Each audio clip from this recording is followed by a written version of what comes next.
Em nome do Pai, do Filho e do Espírito Santo. Amém. Caros irmãos e irmãs, no nosso último programa nós concluímos uma parte importante do nosso catecismo. Nós estamos no artigo 3º do nosso credo, que diz que Jesus Cristo foi concebido pelo poder do Espírito Santo, nasceu da Virgem Maria. O primeiro parágrafo trata de o Filho de Deus se fez homem. Então já tivemos oportunidade, em vários programas, de nos perguntarmos por que o Verbo se fez carne, de falar um pouco mais sobre o mistério da encarnação, de explicar um pouco melhor o que significa dizer que Jesus é verdadeiro Deus e verdadeiro homem, de que maneira o Filho de Deus é homem. Falamos da alma e do conhecimento humano de Jesus, da vontade humana de Jesus, falamos do verdadeiro corpo de Jesus, que pode ser pintado, que pode ser esculpido, falamos do coração do Verbo encarnado, e assim o nosso catecismo, a partir do parágrafo 479, faz o que ele sempre faz no final de cada artigo, um resumo. Então nós vamos, nesse nosso programa, tomar esses parágrafos que são um resumo de tudo isso que nós vimos ao longo desses últimos programas. Parágrafo 479.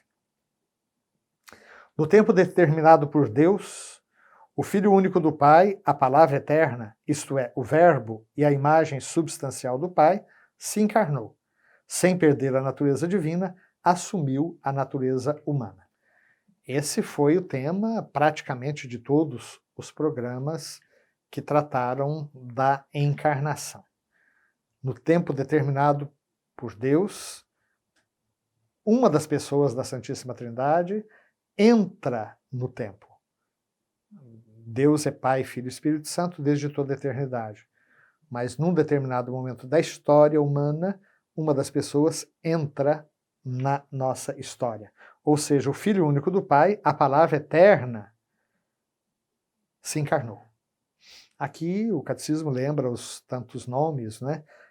O Filho único do Pai, a palavra eterna, né? O Verbo, a imagem substancial do Pai, são todas expressões para falar da segunda pessoa da Santíssima Trindade. Se encarnou, ou seja, assumiu uma natureza humana como a nossa. Ele não perdeu a natureza divina, mas ele assumiu a natureza humana. Parágrafo 480. Jesus Cristo é verdadeiro Deus e verdadeiro homem, na unidade da sua pessoa divina. Por isso ele é o único mediador entre Deus e os homens. Jesus Cristo é verdadeiro Deus e verdadeiro homem. Na unidade da pessoa divina, o sujeito de todas as ações de Jesus era a segunda pessoa da Santíssima Trindade. Gosto sempre de usar como comparação a inabitação do Espírito Santo em nós. O Espírito Santo habita em mim, o Espírito Santo habita em você, habita no crente. Mas eu e o Espírito Santo somos duas pessoas. Nem tudo que eu faço é o Espírito Santo fazendo. Jesus não, ele era a encarnação do Verbo. Tudo que Jesus fazia era Deus fazendo, porque o sujeito das ações de Jesus era a pessoa divina, a pessoa divina do Filho, a segunda pessoa da Santíssima Trindade. Parágrafo 481. Jesus Cristo possui duas naturezas, a divina e a humana, não confundidas, mas unidas na única pessoa do Filho de Deus. Aqui foi o Concílio de Calcedônia que vai esclarecer com mais detalhes esta realidade da identidade do próprio Jesus. Nele estavam presentes duas naturezas, a natureza humana e a natureza divina. Apenas uma pessoa, a pessoa do Verbo que se encarnou, a pessoa do Filho de Deus. E o Concílio de Calcedônia vai dizer que a natureza humana estão unidas sem mistura, sem confusão. São distintas, a natureza humana e a natureza divina. A natureza divina não aniquilou a natureza humana, o que, aliás, expressa uma realidade muito importante da nossa humanidade, apesar do nosso pecado, porque nós somos todos pecadores, né? Como diz São Paulo, todos pecaram e estão privados da glória de Deus. Apesar disso, a presença do Eterno não nos aniquila. Nós suportamos a inabitação da Trindade. E em Jesus, uma humanidade como a nossa suportou a encarnação de Deus sem se aniquilar, sem se desfazer. Parágrafo 482. Sendo verdadeiro Deus e verdadeiro homem, Cristo tem inteligência e vontade humanas, perfeitamente harmonizadas com sua inteligência e sua vontade divinas, que têm em comum com o Pai e o Espírito Santo, e a elas estão submetidas. Essa foi outra controvérsia, né, de que Jesus não teria a verdadeira alma humana, que ele não teria, portanto, uma inteligência humana. Se ele não tinha a verdadeira alma humana, como queria Apolinário de Laodiceia, ele não seria verdadeiro homem, não é? Então, Jesus tinha uma verdadeira alma humana. Então, Jesus tinha uma inteligência e tinha uma vontade humana, mas estavam em perfeita harmonia, em perfeita sintonia com a inteligência e a vontade que o Filho Eterno tem em comum com o Pai e o Espírito Santo desde toda a eternidade. E, nessa sintonia, a vontade humana de Jesus se submetia à vontade divina.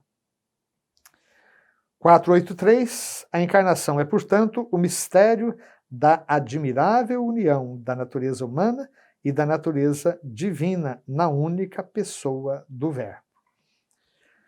É muito importante a gente ter sempre clareza sobre essas realidades todas.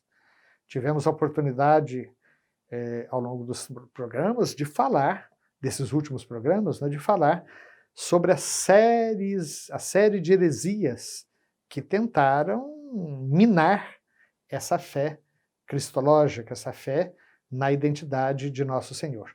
Desde aqueles, como os gnósticos, que queriam negar que Jesus fosse verdadeiro homem, até aqueles seguidores de Ário, o arianismo, que foi combatido no Concílio de Nicéia, lá no começo do século IV, e que negavam que o Verbo fosse Deus, porque Deus é um só. Jesus mesmo disse: ouve, Israel, o Senhor teu Deus é um só. Jesus confirmou essa profissão de fé do Antigo Testamento. Então, o Filho não poderia ser Deus, porque senão seriam dois deuses. O Concílio de Nicéia vai dizer, não, Deus de Deus, luz da luz, Deus verdadeiro de Deus verdadeiro, gerado, não criado, consubstancial ao Pai. Vimos que no Concílio de Éfeso havia aqueles que queriam negar que Maria fosse mãe de Deus, porque senão ela seria uma deusa. E o Concílio de Éfeso vai dizer, não, ela é mãe de Deus, não porque ela seja uma deusa, mas porque aquele que nasceu dela era verdadeiro Deus e verdadeiro homem. Então ela não deu à luz apenas, de novo, em Jesus não eram duas pessoas, o Verbo e uma pessoa humana, era uma única pessoa. Eu e o Espírito Santo, repito, somos duas pessoas. Então a minha mãe deu à luz a um homem, a um ser humano. Não deu à luz ao Espírito Santo que viria a mim no batismo. Com Jesus não, desde o início ele é a encarnação de Deus.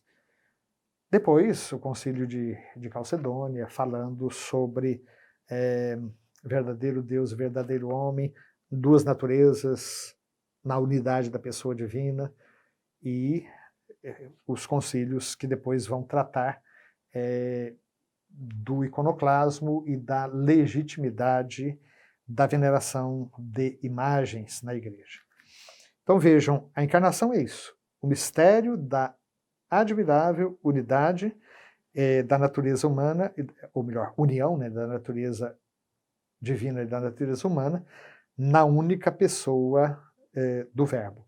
E por isso, como já foi dito aqui no parágrafo 480, Jesus é o único mediador entre Deus e os homens, porque é verdadeiro Deus e verdadeiro homem. Que o Senhor nos abençoe, nos livre de todo mal e nos conduza à vida eterna. Amém.